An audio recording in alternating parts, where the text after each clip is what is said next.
Bismillahirrahmanirrahim. Rabbana yassir wa la tu'assir wa tammim bil khair. Allahumma allimna ma yanfa'una wanfa'na bima 'allamtana wa zidna ilman nafi'an. Xo'p, hurmatli o'quvchilar, Muxtasarul Qudri аттуу китептен сабагыбызды улантып атабыз. Өткөндө келип, эң акырында ошо башы менен ишара кылат, жүрөгү менен, кашы менен, көзү менен ишара кылбайт деген жерге токтогон экенбиз, туурабы? Мына ошол жерден кайра сабакты баштайлы. Өткөн сабакта биз айттык, эгерде башы менен ишара кыла албаса, намазды эмне кылып турат? Токтотуп турат. Бирок ошол намаздын кийин казасын аткарабы, аткарбайбы деп эки не айттык? Көз караш айттык, туурабы? Өзү негизи 4 бөлүккө бөлүнүп каралат. Бирок мындай эле экиге эле бөлүп айталы. Эгерде 5 убак намаздан, 6 убак намаздан аз болсо, анда казасын эмне кылат? Аткарат. Бирок 6 убак намаздан көп боло турган болуп, эси башы жайында боло турган болсо, алымдардын ортосунда эмне бар? Талаш бар. Кээ бир китептер, мисалга Хидаяда казасын аткарат деген пикир келет. 6 убактан көп каза болсо да эле казасын эмне кылат? Аткарат. Бирок башка китептер, Козихон жана бир топ эле китептер бар. Ал китептерди алып карай турган болсоңуз, анын казасы не дейт? Аткаруу мойнуңуздан түшөт. Мына ушул көпчүлүк алымдардын пикири. Түшүнүңүздөр, көпчүлүк алымдардын пикири болсо, 6 жана андан көп намаз каза болсо, ошондой абалда мойнуңуздан эмне болот экен? Намаз түшөт деген таксыр. Fa in qadara 'ala al-qiyami wa lam yaqdir 'ala ar-ruku'i was-sujudi lam yalzamuhu al-qiyam. Demek эгер бир киши тик турган абалда намаз окууга алы жетсе, тик тура алат. Бирок рүкү сажда кылууга алы жетпейт. Башкача айтканда бели ооруйт. Бели ооругандыктан ал ийиле албайт да. Эңкей албайт дейли. Саждага жыгыла албайт. Бул кишиге тик турган абалда намаз окуу милдет болбойт. Бул каласа тик туруп башын мындай кылып ишара окуса да боло берет. Отуруп алып ишара менен окуса да эле не боло берет. Отуруп ишара менен окугандыгы жакшыраак болот. Аз бул жерде тик туруу лазым, милдет болбойт деген мааниси, ал фарз болбойт деген мааниде. Бирок ошого карабастан тик туруп окуса да эле ишара менен намазы боло берет. Намазы намаз болуп эсептеле берет. Чүнкү бирок отуруп ишара кылып окугандыгы не экен? Жакшыраак болот. Чүнкү Важаза юсалли qa'idan yumi iman. Көрдүңүзбү? Отуруп алып ишара менен окуса не дейт? Болот ушундай кишиге. Хоп. Fa in salla sahihu ba'da salatihi qa'iman, thumma hadatha bihi maradun, atammaha qa'idan yarka'u wa yasjudu. Demek эгер ден соолугу чын адам намазынын бир бөлүгүн тик турган абалда окуп, андан кийин намаздын дал ортосунда оору пайда болду. Биринчи рекетте окуганыңыздан кийин, же намазды баштап алганыңыздан кийин, бир рекетке чейин айырмасы жок кыскасы. Намазды баштаганга чейин сиз ден соолугуңуз чын эде, кокус намаздын ичинде ооруп калдыңыз. Бул адам баласы, кайсыл убакта адам башына оору келгендигини тек гана ким билет? Аллах Таала билет. Ошондуктан кокус намаздын ичинде оору пайда болуп, сизди эмне кылды? Тик туруу окуудан мүмкүнчүлүк болбоду, тосуп койду сизди. Ошондо эмне кыласыз? Атаммаха qa'idan yarka'u wa yasjudu. Намазыңызды отурган абалда рүкү сажда кылып бүтүрөсүз таксыр. Тик тура албай калдыңызбы? Башыңыз айланып атат. Же турайын десеңиз эле катуу ооруп калдыңыз. Ошол отуруп намазыңызды улантып кете бересиз. Чүнкү тура албай калдыңыз, отуруп улантып кете бериңиз намазды. Wa yumiu ima'an illam yastati ar-ruku'a was-sujuda. Эгерде рүкү сажда кыла албасаңыз, жанкы мисалда, тура албай калдыңыз го. Отуруп алып ишара менен не кыласыз? Намазыңызды улантып бүтүрөсүз. Башыңызды эле мындаган кылып коюп эле намазды бүтүрөсүз. Ау мусталqiyan illam yastati al-qu'uda. Эгерде отурганга дагы алыңыз жетпей калды. Намазды баштадыңыз, ден соолугуңуз чын эди, отура албай калдыңыз даже. Анда жанагындай чалкаңыз менен жатып алып туруп, эмне кыласыз? Намазыңызды бүтүрөсүз. Улантып кете берсеңиз не экен кыскасы? Боло берет. Wa man salla qa'idan yarka'u wa yasjudu limaradin, thumma sahha bana ala salatihi qa'iman. Kimde kim отурган абалда рүкү сажда менен намаз окуп жаткан кезде, намаз окуп жатса, ооругандыктан, андан кийин айыгып кетсе дейт. Намазына тик турган абалда улантат дейт. Мисалга мен отуруп, бирок рүкү сажда менен намаз окуп жатам. Менин үзүрүм эмне эле? Туруу окуу. Тура албайм, бирок рүкү сажда кыла алам. Ошондо мен отуруп намаз окуп жатам. Намаздын ичинде айыктымбы? Кудай Таала шифа бердиби? Намазымдын калган рекеттерини не кылат экенмин? Тик турган абалда улантып кете берүүгө укугум бар. Түшүнүктүүбү таксыларым? فإن صلى بعض صلاته بإيماء ثم قدر على الركوع والسجود استأنف الصلاة. Андыктан эгер намазынын бир бөлүгүн ишара менен окугандан кийин, андан кийин рүкү сажда кылууга алы жетсе, намазын кайра башынан окуйт. Мен намазды мисал баштаганда кандай баштадым эле? Ишара менен мындай кылып окуп атам да. Бирок намаздын ичинде Кудай Таала шифа берип, айыгып кеттим да, рүкү сажда кылууга эмнем жетип калды? Алым жетип калды, болду, намаз кайра баштан окулат таксыра. Түшүндүңүзбү? Я. Намазды эмне кылат экенбиз? Кайра баштан окуйбуз. Хашиясын карагыла. Меникиде 4 деп турат, истаанафа деген жерди. Таптыңарбы? Хаза иза кадара ала залика ба'да ман рака ва сажада. Бул айтканыбыз эгерде рүкү сажда кылгандан кийин анан ушундай болсо дейт. Анан айыгып кетти да. Амма иза кадара ба'да al-iftitahi qabla al-ada'i sahha lahu al-bina'u.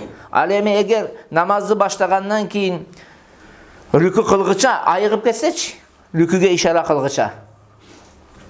Анда эмне кылат? Намазын туруп улантып кете берет. Түшүнүңүзбү? Аллаху акбар дегенден кийин айыгып калды да, Кудай Таала шифа берди. Бели кыймылдап калды, сажда кылууга мүмкүнчүлүк пайда болуп калды. Эмне кылат экен бул киши? Намазын улантып кете берет таксыр. Түшүнүңүзбү? Ол жанагы кайра башыдан окуйт деген мааниси эмне экен? Намазга рүкү сажда кылып алгандан кийин анан айыкса, ошондо кайра баштан окуйт. Түшүнүктүбү? Ал эми эгерде рүкү сажда кылуудан мурун, дешеткана биринчи рекетти аткаруудан мурун жаңы такбир айтып, саналарды окуп жатат, балким кыроат кылып жатат, айыгып кала турган болсо, анда намазын уланта берсе не болот. فإن صلى بعض صلاته بإيمان ثم قدر على اختلاف عليه ومن أغمي عليه 5 صلوات فما دونها قضاها إذا صح. Kimde kim esi olup kalsa deydi. Kimde kimnin esi olup kalsa 5 vakt namaz жана 5 vaktan azırak. Anın emnesi kılat, ayıkkandan keyin kazasını öte beret.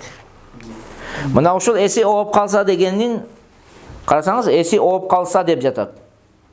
Esi olup kalуу түрдүү жол менен болот да. Акылны жоготуп коюу канча жол түрдүү жол менен болот. Түшүнүңүздөрбү? Бул Аллах тарабынан келген себептер болуш керек. Таксырым. Мисалга бир адам катуу бир нерседен коркуп эси ооп калды, же жанагы ооругандыктан эси ооп калып жатат. Түшүнүктүбү?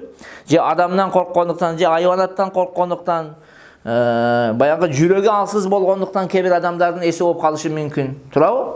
Ошол себептерден болсо, не кылат экен? 5 вактан аз боло турган болсо, казасын не кылып берет? Өтө берет. Түшүнүңүзбү? Азыр башка жагына эми айтабыз. Ва ин фататху бил игмай аксара мин залика лам яқзи. Ал эми эгер эси ооган себебиден 5 вакт намаздан көп каза болсо, 6 жана андан көп намаз каза боло турган болсо, анын казасын не кылбайт? Окуп бербейт дейт. Мисалга душмандан коркконуңуздан эсиңиз ооп калды. Же бир жырткычты көрдүң да, эсиң ооп жатып калдың да. Арстан келди.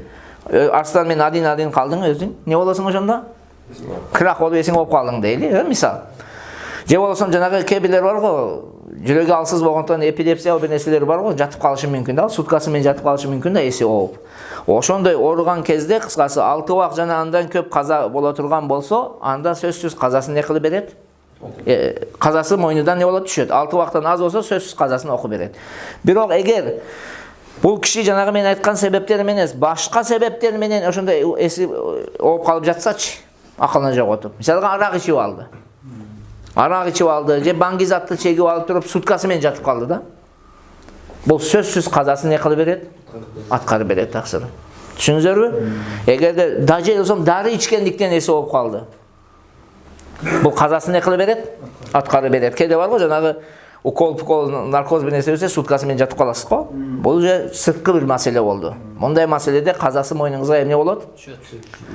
Не, милдет болот. Казасын окуп бересиз, түшпөйт. Сизге окуп беришиңиз керек болуп калат. Бул жаңкы мисалдар гана. Жырткычтан, же адамдан, же жүрөгүңүз алсыз болгондуктан, сиз өзүңүз оорулуу адамсыз. Эсиңиз ооп калса, ошондо бир 6 вакт намаздан көп каза болсо, мойнуңуздан милдет не болот? Түшөт. 6 вакттан аз болсо, анда да эле мойнуңузга аткаруу не болуп калат? Милдет болуп калат таксыр. Мафхумбу? Я. Операция деп го, 10 сааттык, 6 сааттык болот го. Ошол да. Ооба, ошол дары менен алар операция болуп жатат да, таксыр. Ошол дары ичкендиктен болсо, же арак ичкендиктен болсо, казасы не болот? Аткарылат. Жанагы башка себептер менен болсо, анда башка маселе таксыр. Мафумбу, бирок ушул маселеде убакыт менен каралабы, же болбосо саат менен каралабы, же убакыт менен каралабы дегенде Абу Ханифа менен Абу Юсуф бир тарапта болуп, Имам Мухаммад рахматуллахи бир тарапта болуп, кайчы пикир бар. Имам Мухаммаддын көз карашы боюнча убакыт менен каралат. Намаз убакыты менен 6 убак намаз каза болуш керек. Ал эми Абу Ханифа менен Абу Юсуфтун көз карашы боюнча саат менен каралат. 24 сааттан көп болсо деген түшүнүк каралат таксыр. Biz kimisini alabız bu жерде? İmam Muhammad'ın fikri alınat. Düşünüzler 6 vakit karayız. 6 vakit namaz kaza oldu. Bütün moyunlar millet ne olur? Düşet. Bunun ökönün ortasındaki talaştın jıyıntığı var. Jıyıntığı kebir misallarda açığa çıkar. Misalga sizler haşiyasını karagılar da. Menikide bir deyip durat. Aksara min zalika degen. Taptınlar mı? Ha? Ya.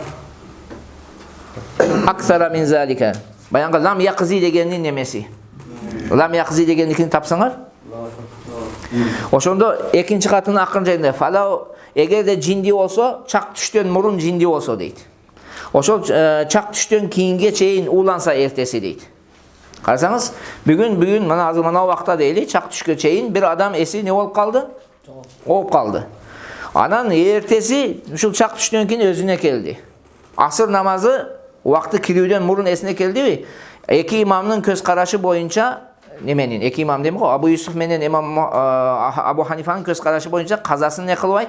Аткарбайт. Себеби 24 сааттан эмне болду? Я, өтүп кетти. Себеби 24 сааттан өттү. Саат менен алган кезде, мына карасаңыз, мына бүгүн чак түштү.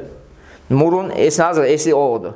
Эртеси асыр намазы киргенге чейин peşin namazın vaktinde değil. Peşin namazın vaktinde esine geldi.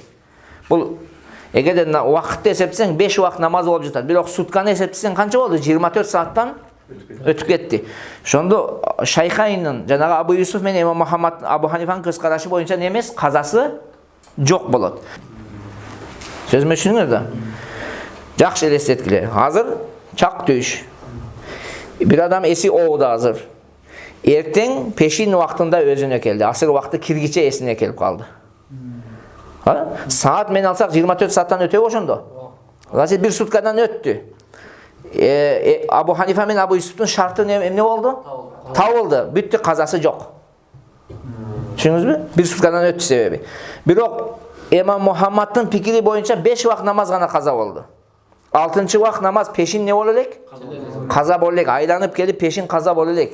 Oşun için alın göz karşı boyunca bu namazların kazasını ne kadar beriş gerek olur? Oku beriş gerek olur. Mafhum? Tamam. Babu sucudi tilavati. Tilavat sacdası turalı bölüm. Kur'an'da bilesiniz 14 yerde sacda kıla turgan orun var. Kitaptın жазуучусу мына ошол темага баяндоого киришип жатат. Ошол tilavat sacdasının sebepleri var özü. Birinci oku, ikinci uğu, üçüncü erçü. Kança sebebi var iken? 3 sebep var. Жақсы esingерге алыңlar.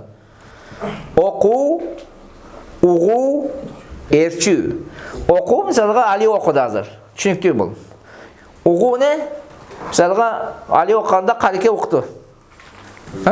Erçü degeni bu siz imamga uyugan kezinizde.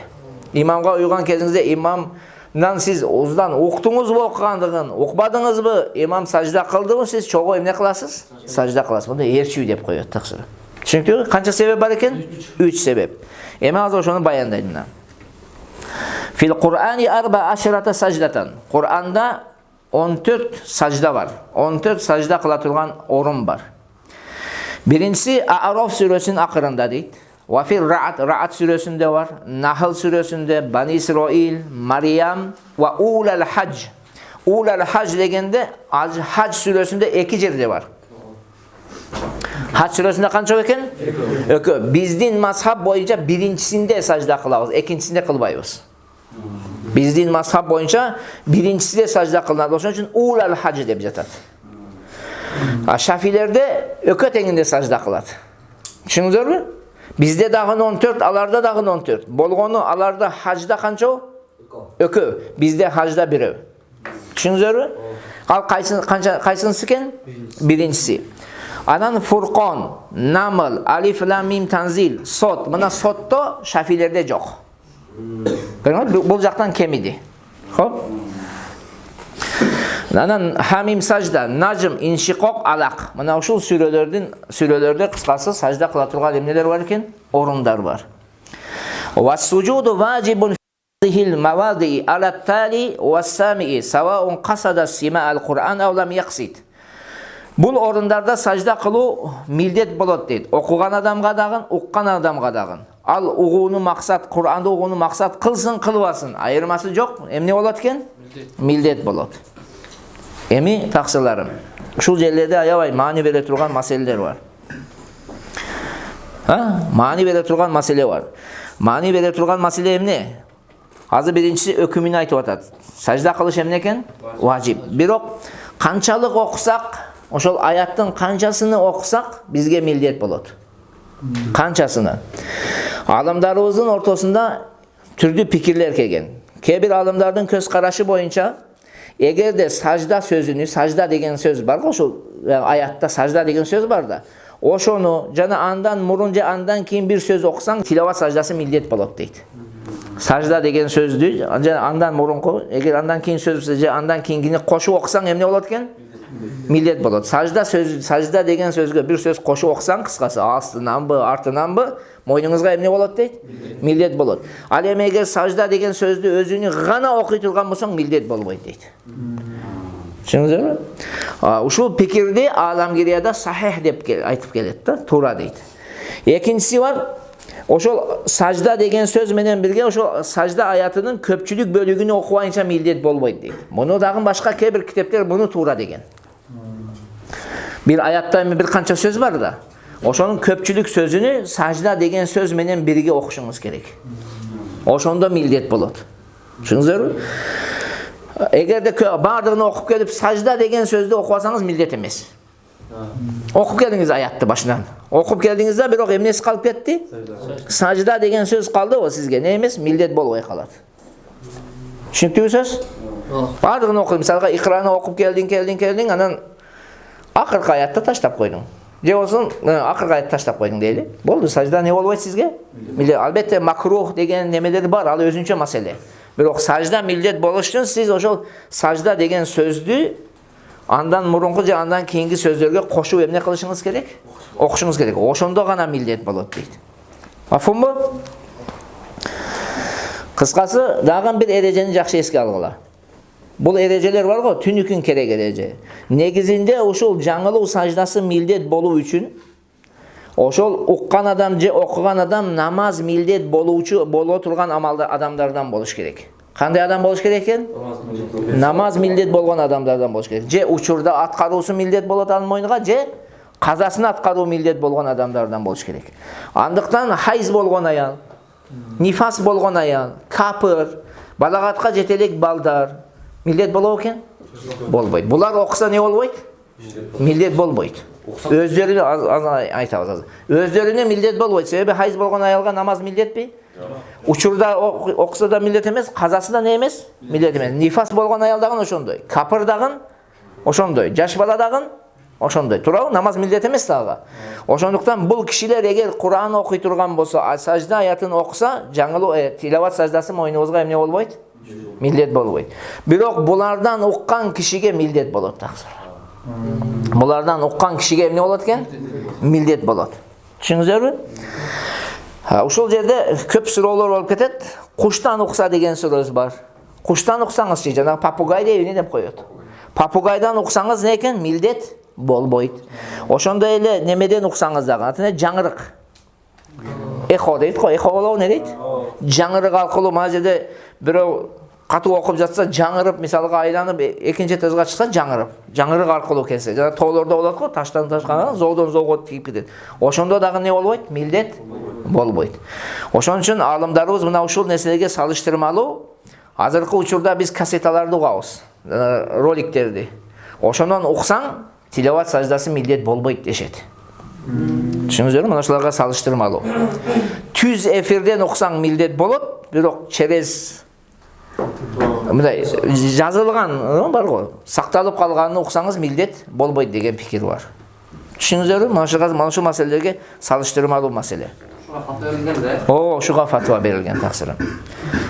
Жакшы эсиңерге кала. Куштан, жаңырыктан уксаң милдет экенби? Жок. Радиолордон же болсо видеолордон көрсөңчү, запись болсо милдет эмес, түз эфир болсо милдет болуп калат. Мисалга кече мына түз эфир кылып, канча адам Куран жанышын эмне кылды? Тартты. Эгерде кокушса, ошондо сажда аятын окушса, уккан адамдарга эмне болуп калат? Милдет болуп калат. Дагы бир айта турган нерсе бул жерде.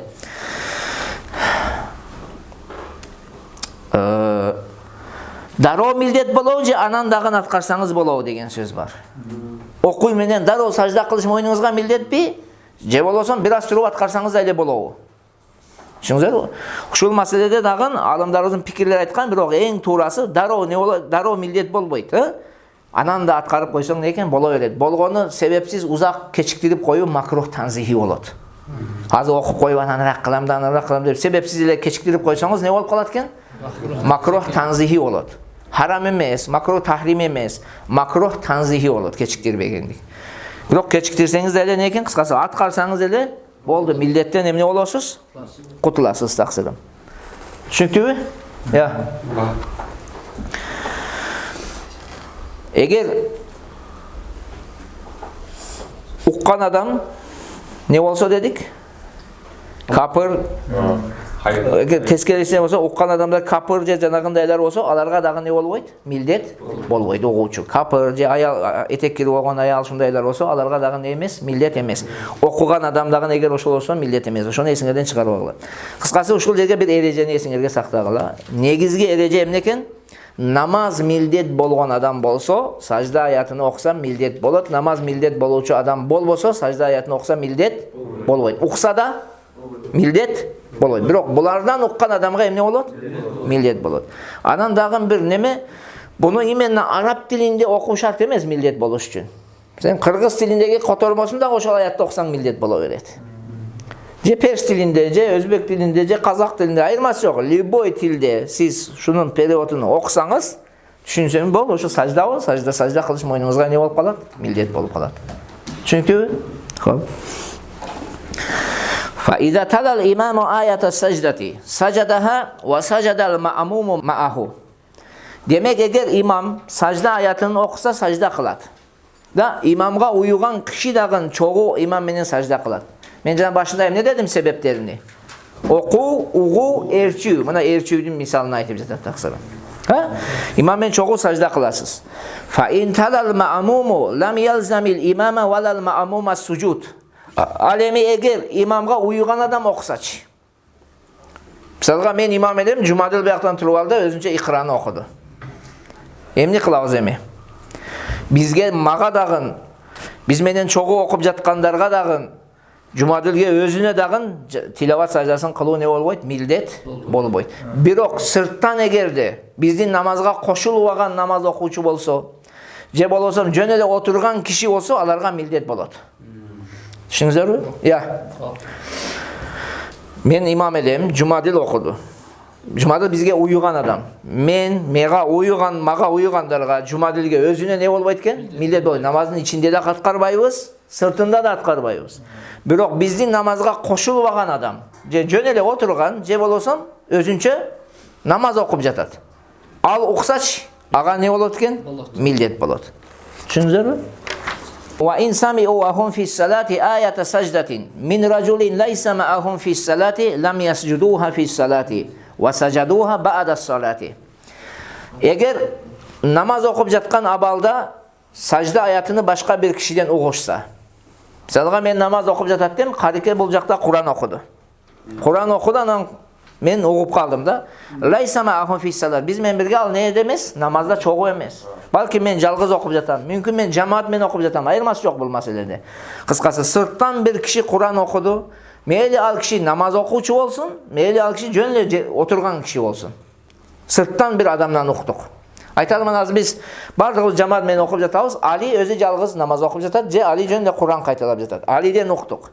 Лам ясжудуха фис салати. Biz андан уккандыгыбыз үчүн не кылбайбыз? Намаздын ичинде сажда кылбайбыз. Ва сажадуха ба'да салат. Намазыбызды бүткөндөн кийин анан сажда кылабыз.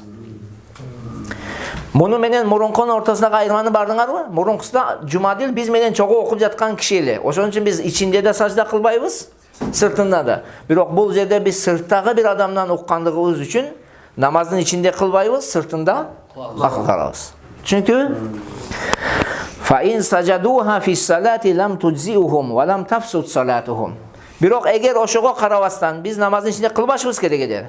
Biz huktuk dedi de namazın içinde sajda kıldık. Biz huktuk deyip sajda kılıp aldık. Bilmedik de. Bilbesik bolat tam da insan. Biz Ali'den okuduk deyip sajdaga çıkıldık. لَمْ تُجْزِئُهُمْ. Bu kılgan sajdabız, janağı Ali'den okkan bizim moynubuzga mildet bolgon sajdanın orduna ötpeydi. Düşünsene, bu ötpeydi. Birok oşoğa karabastan namazın içinde bir sajdаны qo'shimcha qilib qo'ydik da, namazimiz ne bo'lmaydi? Buzulmaydi. Namaz bitkenden keyin qayra boshdan nima qilamiz emi? Sajda qilamiz. Namazning ichida o'qqanligimiz uchun sajda qilganimizga ne bo'lmaydi ekan? Orduna o'tmaydi namazning ichida sajda qilib qo'ysak. Mafhum bu? Ya. Wa man tala ayata sajdati kharija as-salati wa lam yasjudha hatta dakhala fi as-salati fatalaha wa sajada laha ajza'athu sajdatu an tilawatayn. Kimde kim sajda ayatın namazdan sırtqarı okudu. Da sajda kılmadı. Mesela aytadıq Abdurrahim Qarike manda iqrani okudu, qaytalab jatıp. Qaytalab jatıp iqrani okudu da sajda kılmadı. Hatta dakhala fi salat. Namazga kirgenge çeyin. Bu okugandan keyin ananlar o namazga kirgişip ketdi Qarike. Fatalaha qayra namazın içinde oşolle iqra surasini ne kıldı? Okudu. Wa sajada laha. Onun için sajda kıldı. Ajza'athu sajdatu an tilavatayni. İki jolu okugandığın orduna ötöt. Bir jolu namazın sırtında, ikincisinde namazın içinde. Çünkü okudu sırtında.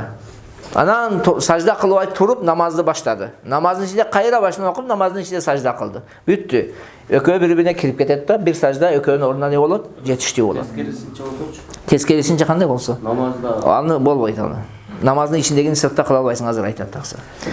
Ve in talaha fi gayri salati fasajadaha thumma dakhala fi salati fatalaha sajadaha thaniyan ve lam tujzihu sajdatul ula. Yani eğer namazın sırtında okudu. Qarаңыз, namazda emas, namazın sırtında Abdurrahim Qarike okudu.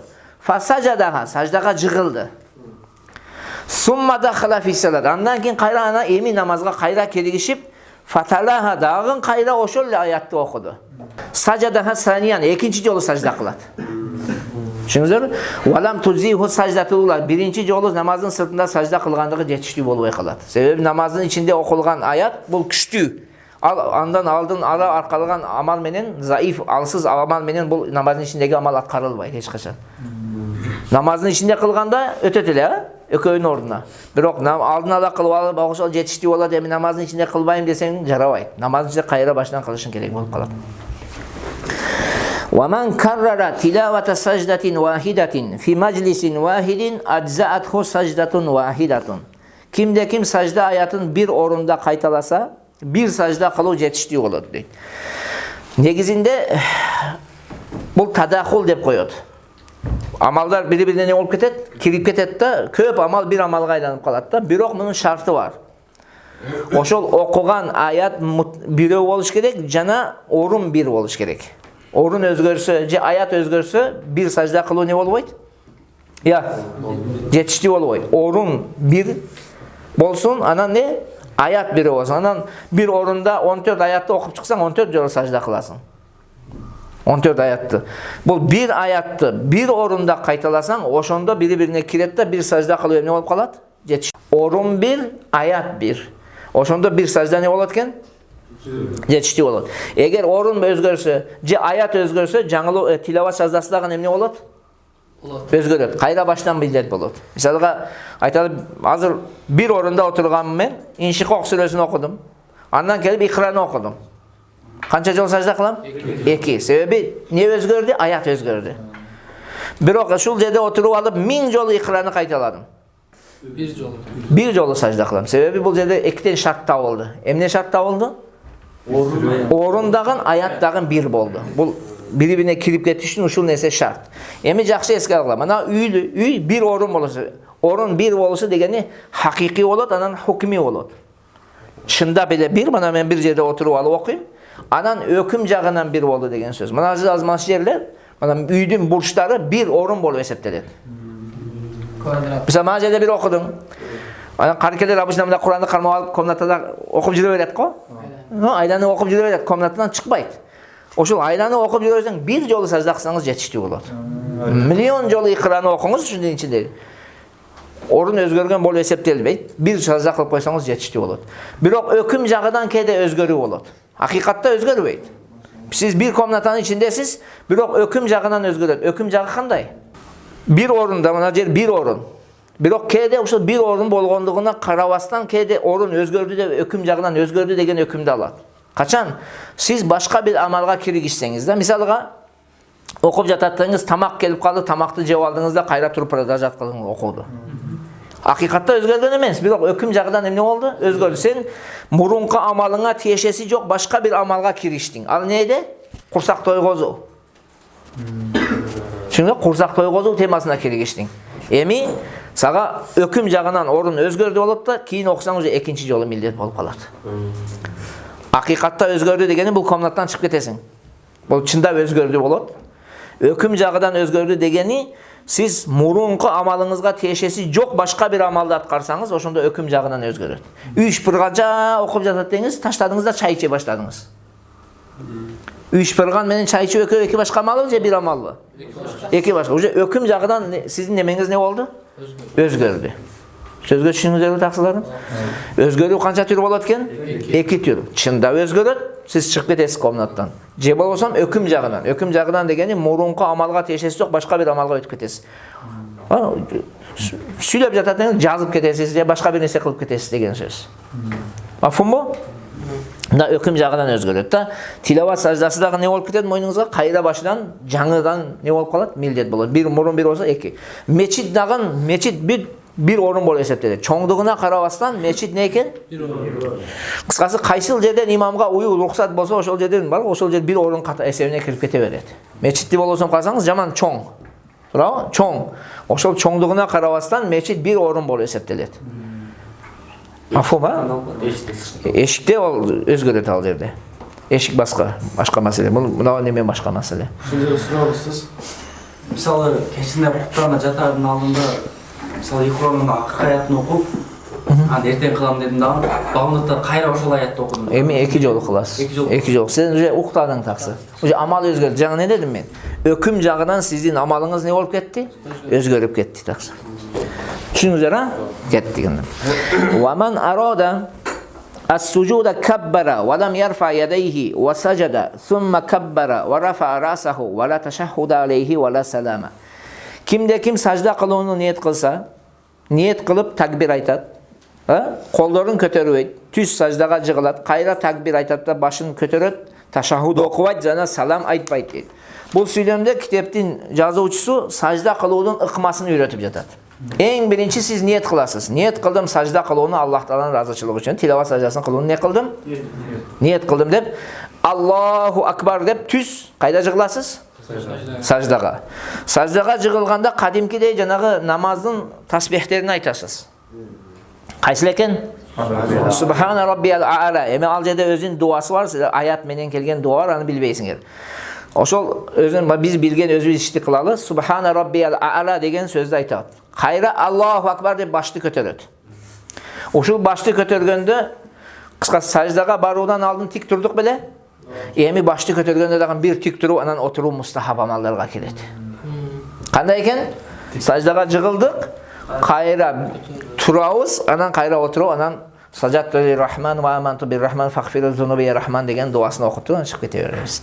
Мында не жок экен? Салам жок, ташаххуд жок, колду Аллаху акбар деген көтөрүү не экен? Жок. Бирок ошол намаздын шарттары бардык бул жерде, шарттар бул жерде дагы шарт. Даратыңыз болуш керек, жай намаз таза болуш керек, кийимиңиз таза болуш керек, кыблага жүздөнүшүңүз керек, ниет кылышыңыз керек. Ошол намаздын сыртында кандай шарттар бар эле? намаздын астында. Бул жерде дагы ошол нерселер шарт болот таксылар. Түшүнүктү? Болгону тартиби, жанагы айтканымда эмне кылат экенбиз? Түз. Жыгылып кайра туруп анан отурган жакшы. Анан дуасына кыласыз. Түшүнүктүбү? Эрден мисалы менде азыр көп таш сажа кылыш керек, өтө көп таш сажа кылышым керек. А мен баарын бир не кылып койсом болот? Жок, жана айтмадымбы? Эгерде сиз бир учурда бир орунда окуган болсоңуз болот, бир ниет менен. Ошо бир орунда окудуңузбу? Же о бир айлыгыңызды айтып атасызбы?